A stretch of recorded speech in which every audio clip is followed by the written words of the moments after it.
This is continuation of third module, surface finish. Surface finish refers to the following properties of a machined surface. Roughness. It consists of relatively closely spaced or fine surface irregularities, mainly in the form of feed marks left by the cutting tool on the machined surface. The mean height or depth of irregularities is measured over a relatively small length, about 1 mm, called the cutoff length or sampling length. Waviness.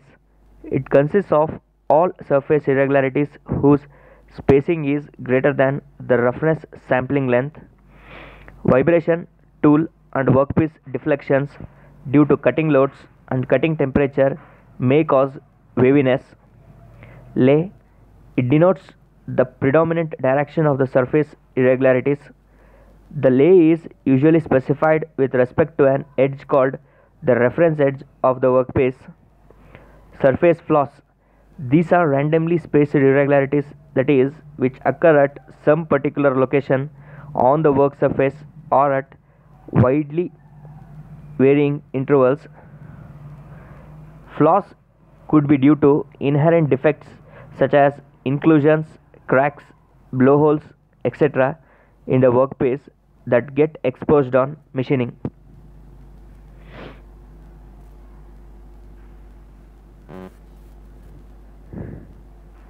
This is the diagram which indicates lay, inclusion, blowhole. The next diagram indicates the magnified view, waviness spacing, waviness height.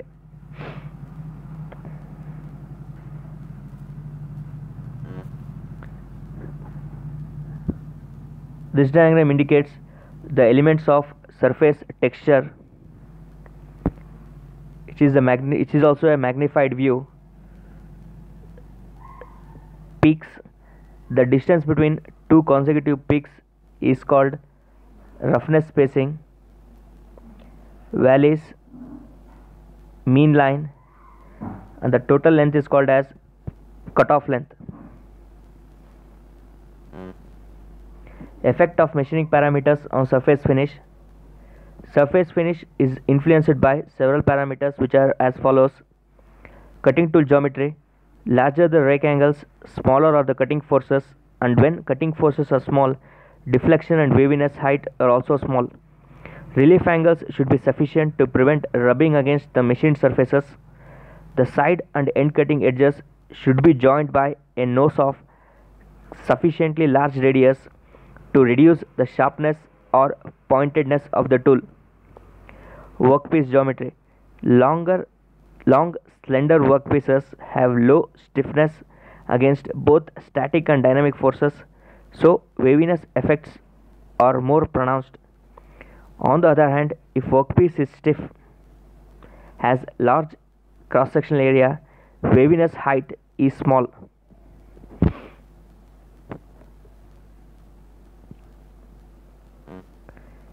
Machine tool rigidity and accuracy.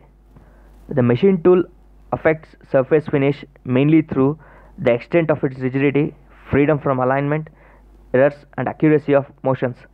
Workpiece material. In case of steels, carbon content is of great importance. Steels having 0.1% or less carbon produce built-up heads during chip formation and thereby spoil surface finish. Addition of machining elements like sulfur, selenium, or lead helps to reduce this tendency. Very low hardness and ductility are not suitable for good finish because of the tendency of the tool to dig into a material having such properties. On the other hand, high hardness and strength and low ductility result in good surface finish. The nature and size of micro constituents also affects surface finish. Fine grain size and high hardness of the micro constituents are favorable for obtaining good surface finish. In machining of cast iron, surface roughness has been found to directly increase with the size of free graphite particles.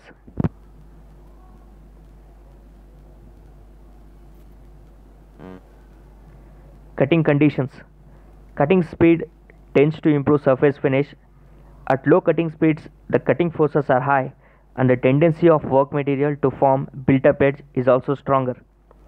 At higher cutting speeds, cutting forces and tendency towards built-up edge formation weakens due to increase in temperature and consequent decrease of frictional stress at the rake face.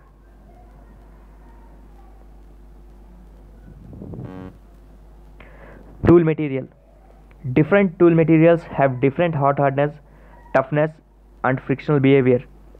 High hot hardness enables the tool to be used at high cutting speeds well within the insensitive region where built-up edge practically disappears. Cemented carbides are superior materials in this respect as compared to carbon steels and HSS. Smaller the friction between the tool and work material, better is the surface finish produced on the workpiece. Carbides in this respect are somewhat superior to high-speed steel. Cutting fluid. Cutting fluid has only an indirect effect on surface finish. By acting as a coolant, it reduces tool wear and keeps the cutting edge intact. By acting as a lubricant, it tends to reduce friction between the sliding surfaces of the tool, work, and chip. These effects tends to improve a limited extent the surface finish of the machined surface.